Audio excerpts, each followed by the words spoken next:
Anybody have any questions on anything?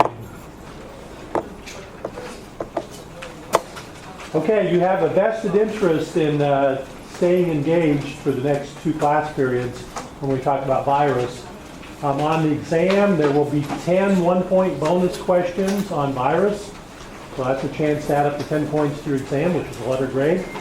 I tried to do the questions in such a way that if you pay good attention in the class periods, you should be able to answer many of those questions. So it shouldn't take a lot of review if you want to try to bone up on the virus material. So Monday, I'm not sure what Dr. Morton has in terms of introduction for lab, but whatever period of time we don't take for lab, we'll use to finish up virus. You'll have your last reading quiz, and then on Tuesday, we can do some review.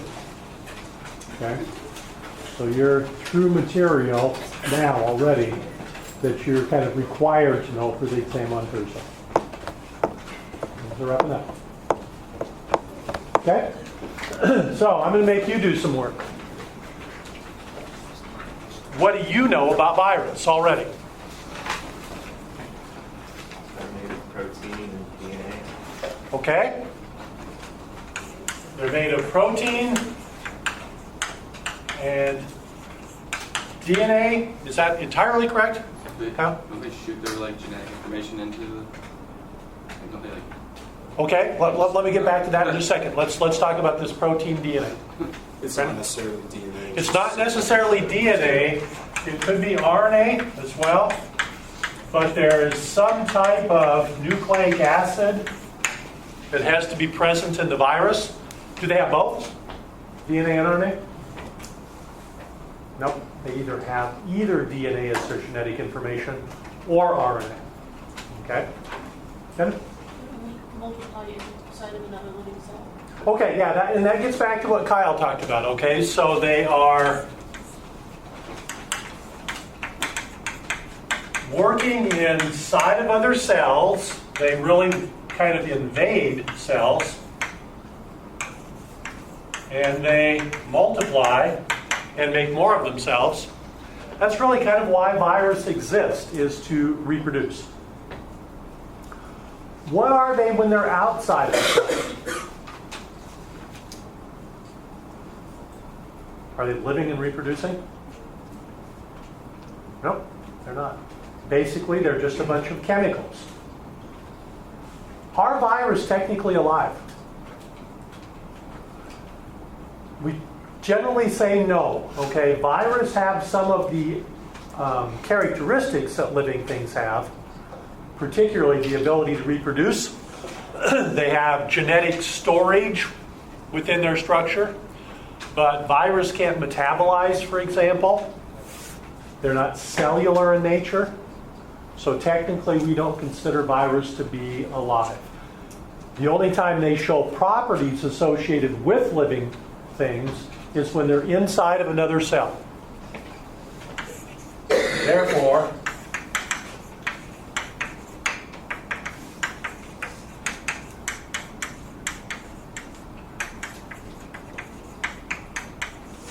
we call virus obligate intracellular parasites. Intracell means that they're inside of the cell. You know what obligate means? What if you're obliged to do something? You have to do it, right? It's a requirement.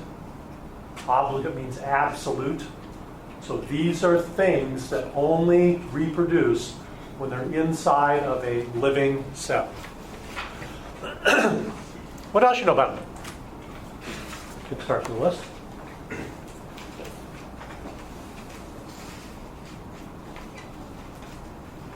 Why do we have any interest in virus? Okay. Good hint.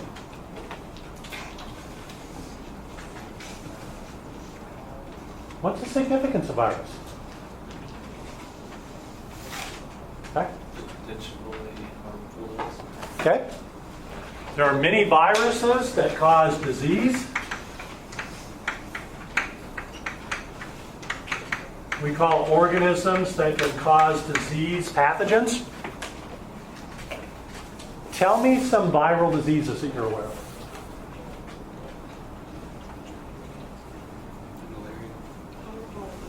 Malaria, someone said, is malaria a viral disease? Malaria is not a viral disease. Malaria is caused by a parasite, okay, that invades red blood cells, but they're not virus. Common cold. Okay. What else? Pardon me? Chickenpox. There are both viral forms of meningitis, but there are bacterial forms of meningitis as well. It's probably the most infamous right now virus. Pardon me? Zika virus, yeah, that's a brand new virus that we're becoming aware of. It's called the emerging virus. We're all using it. Ebola has been in the news a lot. HIV is probably the most infamous. It's been around for a long time, and we've studied it a whole lot.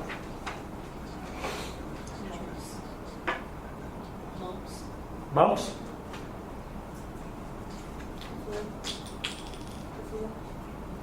Various forms of influenza. Measles. Rabies. Polio. Most of you don't even think about polio right now. Polio used to be a very dreaded viral disease. You may know what happened when you got polio if you survived the virus. Pardon me? Most likely paralyzed, yeah. There were consequences of being infected with polio, which included paralysis. It could be muscular paralysis, it could be respiratory muscle paralysis. People had to live in iron lungs to help them breathe for themselves when they got polio. Why don't you worry about polio anymore?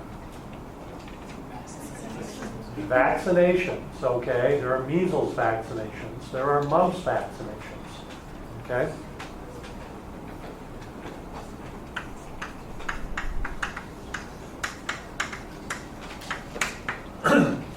Vaccinations have been very effective in treating certain types of viral diseases, but not all. For example, have we developed an effective AIDS vaccine yet? No. Have we developed a cold vaccine? No. Measles? Good. Mumps? Good. Polio? Good. What is the strategy for vaccination? Why do you vaccinate?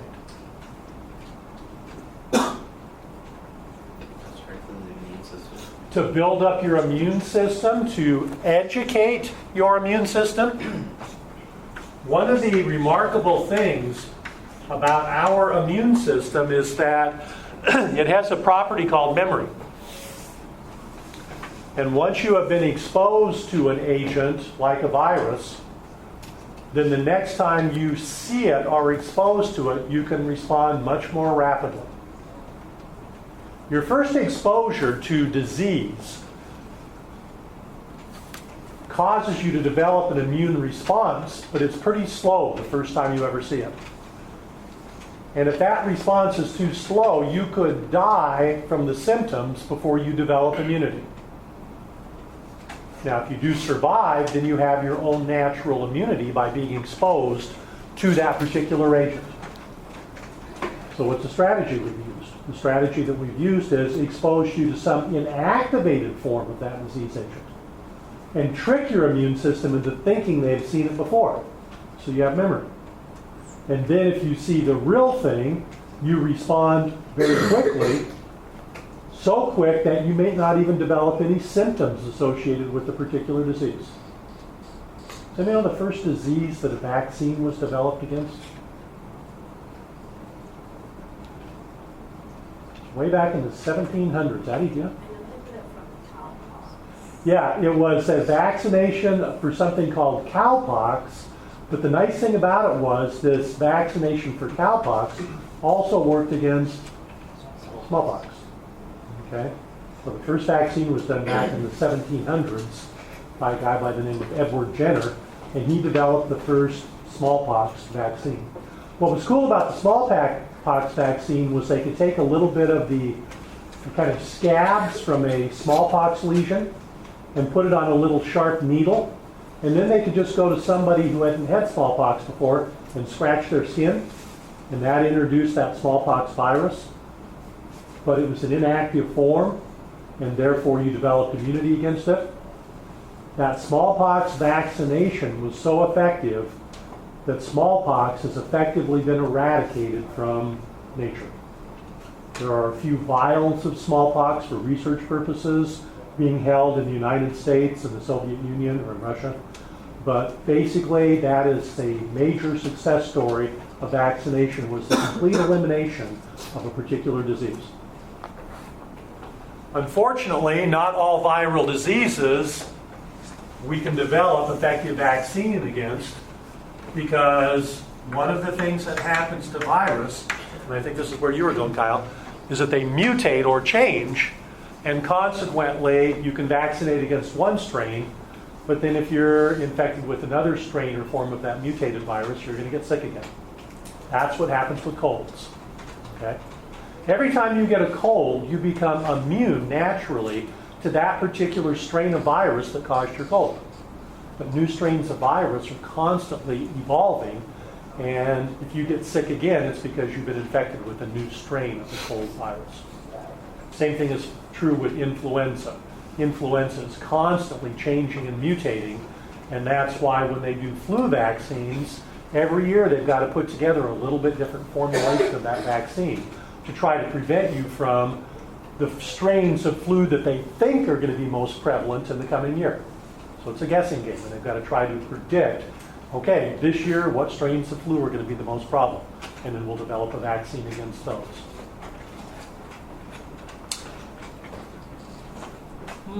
What else you know about virus?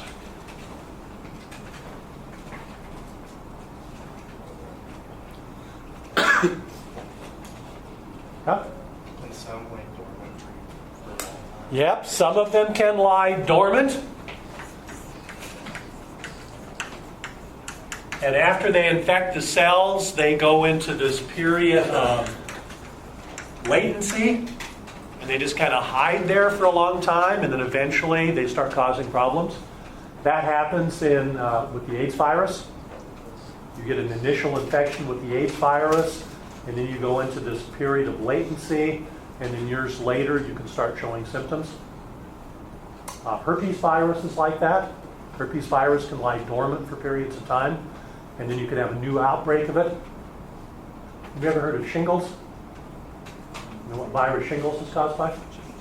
Chickenpox virus. Okay, so if you're going to have shingles, which I've had, you have to have had the chickenpox virus at some time in your life. And what happens after you recover from chickenpox, which is not a deadly disease, it's pretty uncomfortable, is that virus starts hiding in nerve cells. And it may never reemerge. But if it does, then you can develop this new disease, shingles, which is pretty debilitating. And they've developed a vaccine now against shingles. Okay, got some good stuff so far. Anything else that you know about virus?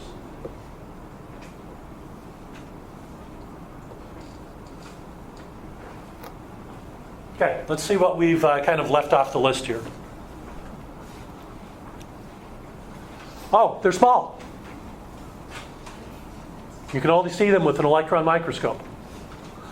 So this is kind of a mock-up that shows you relative size of some various organisms, including, here is a portion of an animal cell. So here's the nucleus, cytoplasm, membrane, etc. Here's a prokaryotic cell, a bacteria like E. coli that you've been working with in the lab. So you can kind of see the relative size of E. coli compared to a eukaryotic cell. And then here's a virus. Okay, this happens to be a particular type of virus called a T phage. This is the one that Hershey and Chase used in their 1952 experiment to show that DNA was genetic information. So very small. So small, in fact, that the tiniest virus are actually smaller than a ribosome. That's really small.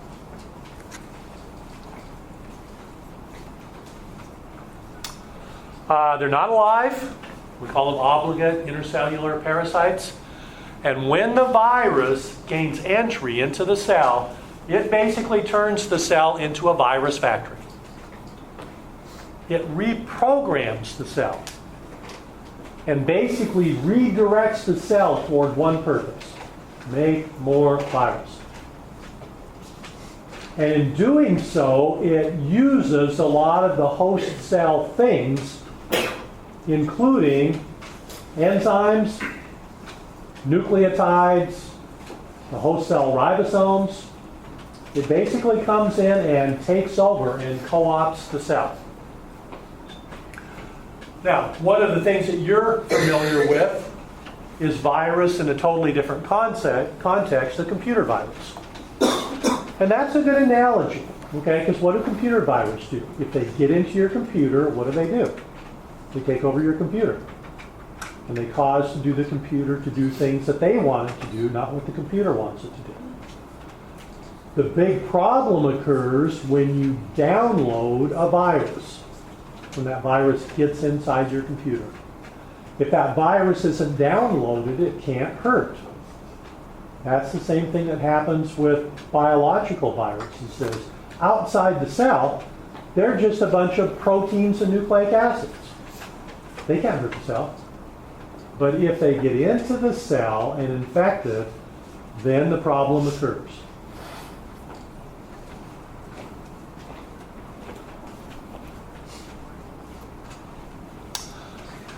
They contain protein and either DNA or RNA. Interestingly, the DNA can be either single-stranded or double-stranded form. So in our genomes, the genetic information is double-stranded DNA. But we also have single-stranded RNA, messenger RNA, transfer RNA, ribosomal RNA, that are part of our genetic system, kind of the bridge between DNA and protein. For virus, the genome can be one of four possible types: single-stranded DNA, double-stranded DNA, single-stranded RNA, or double-stranded RNA. But either or, they don't have both types of nucleic acids. The nucleic acid makes up a portion of the virus called the core. That's kind of the guts of the virus. And it's surrounded by this covering or coat of protein, and that particular covering of protein is called a capsid. So a virus is a capsid or a coat of protein surrounding a core of one of four types of nucleic acid. It's the shape of this capsid that gives the virus its characteristic shape. And we'll take a look at some virus shapes in just a second. Some animal viruses have an additional structure called an envelope. And we'll show you what a viral envelope looks like in a minute and where it comes from. Interestingly, some viruses also have their own enzymes. Now, many viruses just use the cell's enzymes. But some viruses, because of their genetic information, single-stranded RNA viruses, for example, can't use the cell's enzymes to replicate because the cell doesn't have enzymes to copy single-stranded RNA into more RNA. So sometimes the virus has to bring its own enzymes along with it when it infects. So, here is a very simple virus. This particular virus has a protein coat or capsid that forms a long tubular structure. And wound inside of this is a molecule of single-stranded RNA. So this is the entire virus. Each one of these little bumps right here represents a folded polypeptide chain. And so this particular capsid consists of thousands of folded polypeptide chains associated with one another. Okay? It's kind of like that roll inside of a paper towel or toilet paper roll. That would represent the capsid. And then stuffed inside of it is some kind of genetic information, in this case, single-stranded RNA. So here's an electron micrograph of a virus that has this particular morphology. This is a virus called tobacco mosaic virus. And if the virus infects tobacco plants, it causes the leaves to turn all splotchy yellow. So it's not just animals that get diseases from virus. Plants can get diseases as well. Fungus can get diseases as well. Here's another virus called an adenovirus. See how its particular capsid is a different shape than the one we saw previously? It still consists of many polypeptide chains.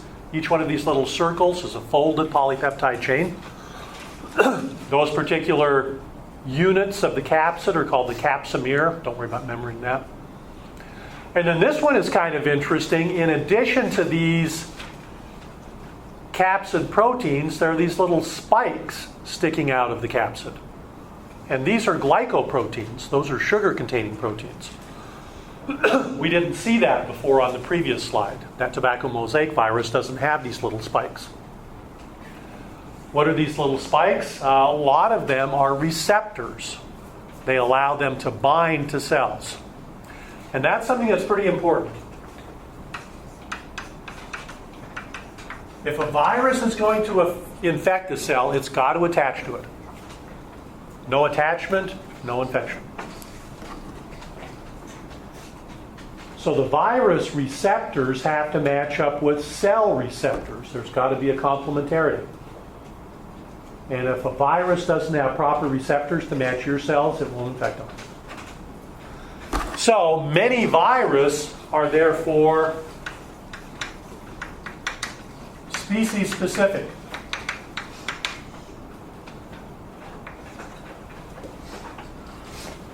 There are avian viruses, or bird viruses, for example, that can infect human cells because they won't attach, they won't match up.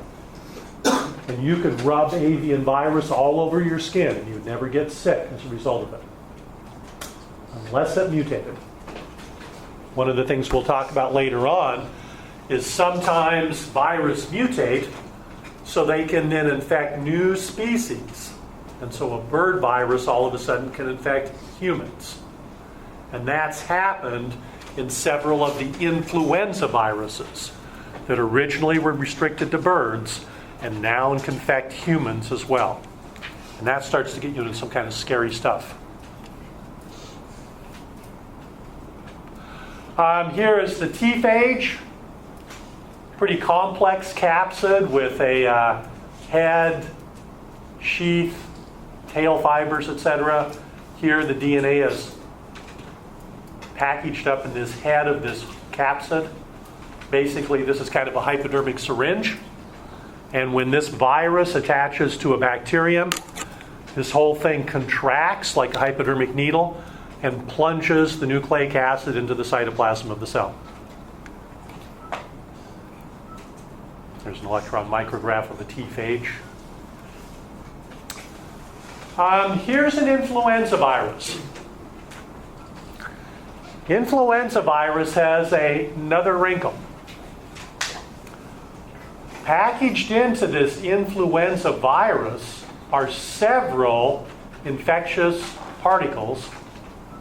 So here's a capsid. Inside the capsid is the RNA.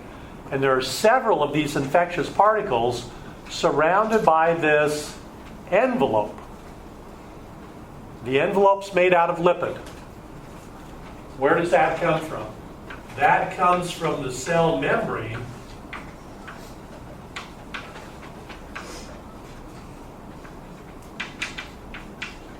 of an infected cell.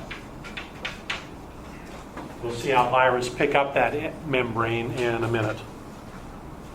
So some animal virus have this additional envelope associated with it. Here's a very notorious enveloped virus. This is the HIV virus, which is responsible for AIDS. Okay? So here is its capsid. Here is 2 copies of its genetic information. Its genetic information is single-stranded RNA. And this particular virus also has its own enzymes that it brings along for the ride. These particular enzymes called reverse transcriptase. And I mentioned that earlier on when we first started talking about the central dogma. Remember that the central dogma says DNA, RNA, protein. And we talked about the HIV virus and this enzyme, reverse transcriptase,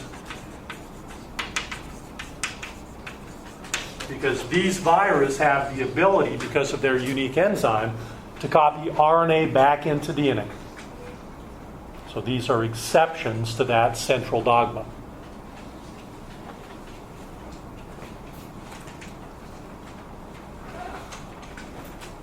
One of the easy ways to classify virus is to break them down into groups depending upon the nature of their genetic information.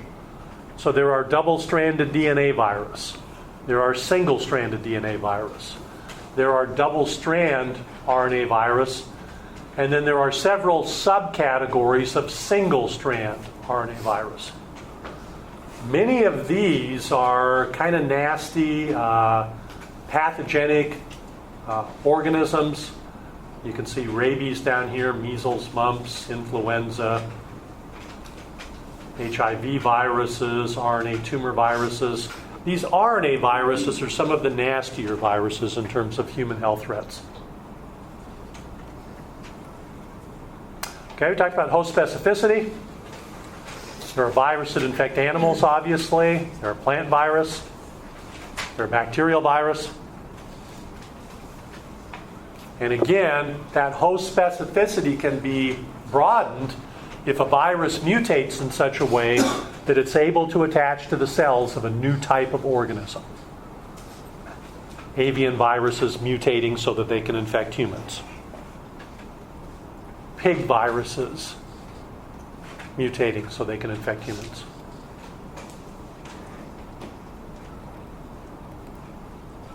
We talked about diseases. Long list of diseases that virus cause.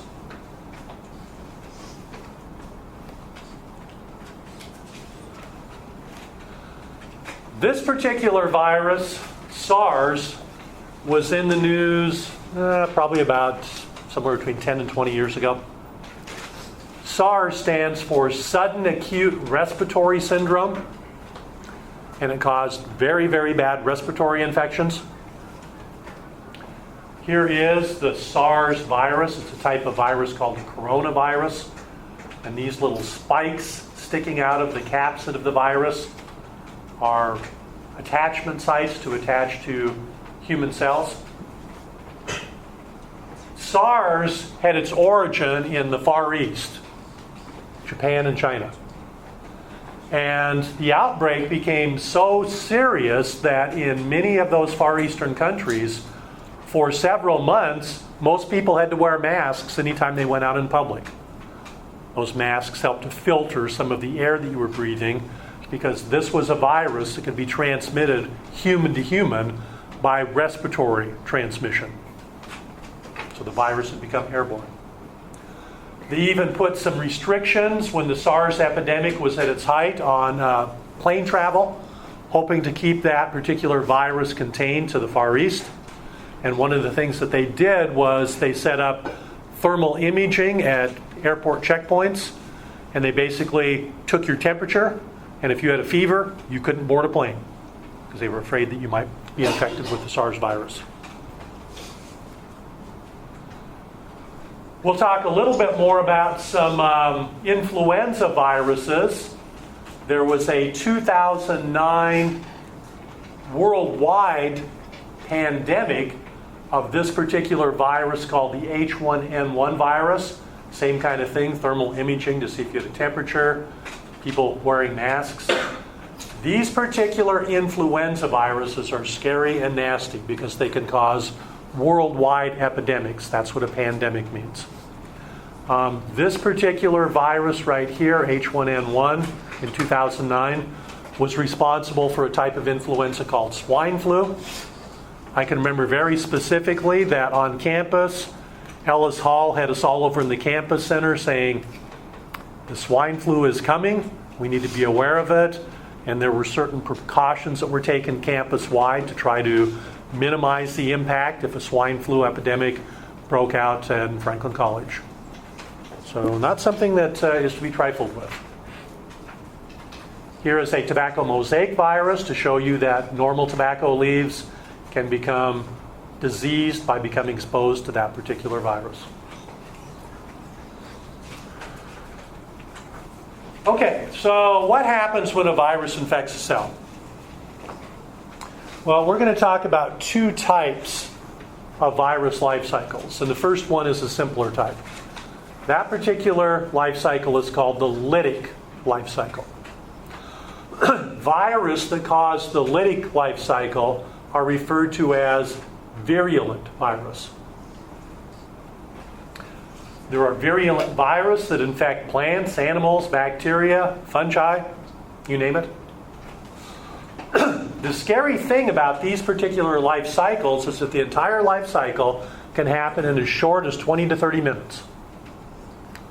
So that's the amount of time it would take for the virus to enter the cell, take it over, make new virus, and then burst or lyse and release hundreds of new virus particles, each of which could then infect a new cell, each of which would then produce hundreds of new virus. So one of the things that characterizes the lytic life cycle is it's kind of a chain reaction.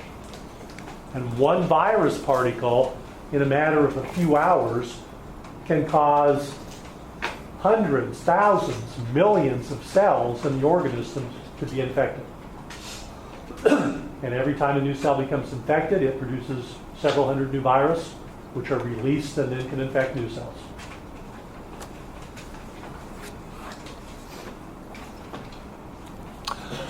First step in any viral life cycle, including the lytic life cycle, is the virus has to attach. So some molecules on the surface of the virus, some kind of capsid protein usually, have to attach to receptors on the surface of a cell. The attachment part of the life cycle is kind of analogous to receiving a virus-infected email.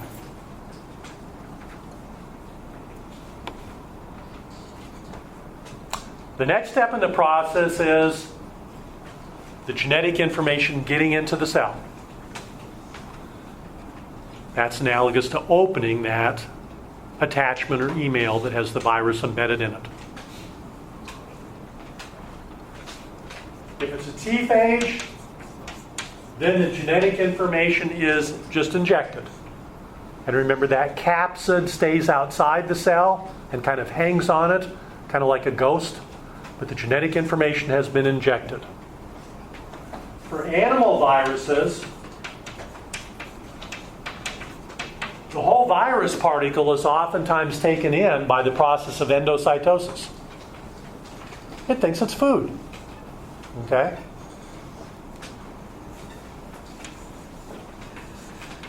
And even worse is once it takes that virus in, it oftentimes will digest that capsid and strip off the capsid. What does that do? Now we got that virus nucleic acid in the cytoplasm. That particular phenomena is referred to as uncoding. So now what happens? Now we start making new virus stuff. We have to replicate the virus's nucleic acid, and we have to replicate the viral proteins.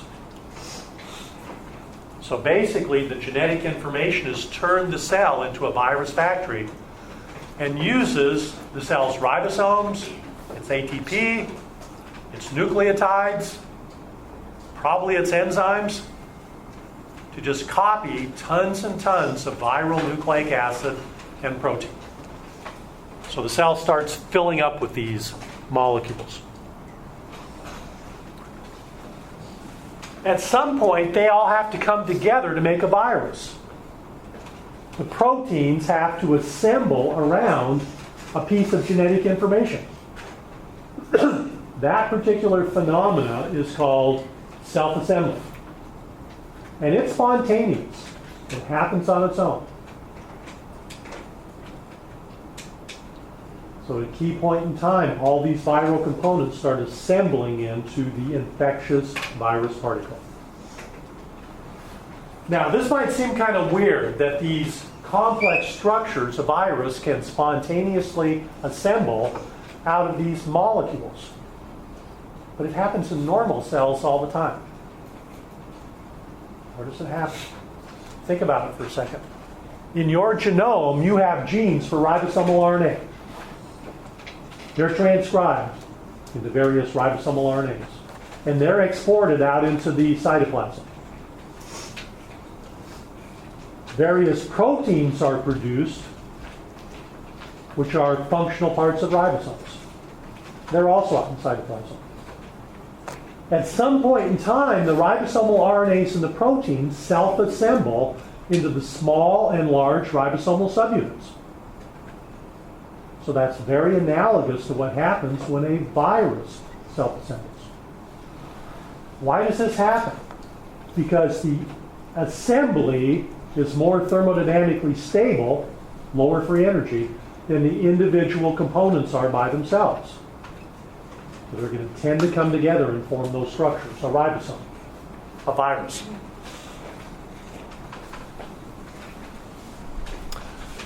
Once you have accumulated a bunch of virus now inside the cytoplasm, then typically the cell will burst and those virus particles will just be released. In some instances, the cell doesn't burst. A phenomenon called budding occurs, which is basically exocytosis. That viral particle moves to the membrane.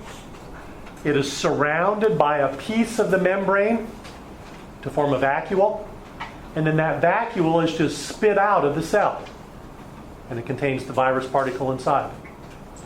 What is that piece of membrane? That's the envelope. So these enveloped viruses are typically released by budding. And that won't necessarily destroy the cell that the virus is harboring. If the cell lyses, it's dead. But cells that are infected can bud off virus, envelope virus, for days or weeks and keep pushing out these little packages of virus surrounded by that particular envelope. So here's our basic life cycle. Here's our virus with the capsid and some DNA. That information gets into the cell by injection or endocytosis. But when this viral genetic information is released, it then uses the cell's DNA polymerase to make new copies of the viral DNA. It uses the RNA polymerase to make viral messages. Those messages are translated into capsid proteins, and then eventually these capsid proteins self-assemble around a piece of viral genetic information. We form new virus, and then the cell will probably burst or possibly bud and release these new virus particles.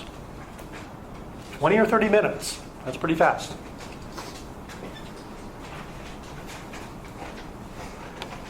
In the envelope virus life cycle, when these capsid proteins assemble around the viral genetic information, that structure moves to the membrane and is released by exocytosis. So this envelope that we get right here is actually part of the structure of the cell that the virus infected. These little spikes that are sticking in the envelope are actually viral glycoproteins. So these were encoded for by genes in the viral genetic information. Here is the HIV virus life cycle. HIV is an enveloped virus that, remember, has its own enzymes, the reverse transcriptase. Again, that stuff's got to get into the cell. In the HIV life cycle, that RNA, that's the genome, single-stranded RNA, is copied into DNA by reverse transcriptase. So we form this interesting RNA-DNA hybrid. And then the RNA portion is destroyed. And then this DNA is used as a template to make a second strand of DNA. What happens to this DNA? It actually inserts into your chromosomes and hides there. And it can hide there for years. Eventually, something is going to cause that genetic information to be transcribed back into RNA. We'll make many more copies of that RNA, which is virus genetic information. Some of the RNAs will be translated into viral proteins, capsid proteins, reverse transcriptase proteins, glycoproteins that are part of the envelope. And then all of this is going to assemble, and this cell is going to bud off enveloped viruses. And here's an electron micrograph. This shows the entry of the virus being brought in by endocytosis, and then the budding off of the virus being released by exocytosis. Anybody know what kind of cell this is that's infected by the HIV virus? It's a really important immune cell called a lymphocyte. And it's a particular type of lymphocyte called a T helper lymphocyte. And T helper lymphocytes are really, really important in your immune system. This infection kills your T helper cells. And so one of the things they monitor if you're infected by HIV is what is your T helper cell count?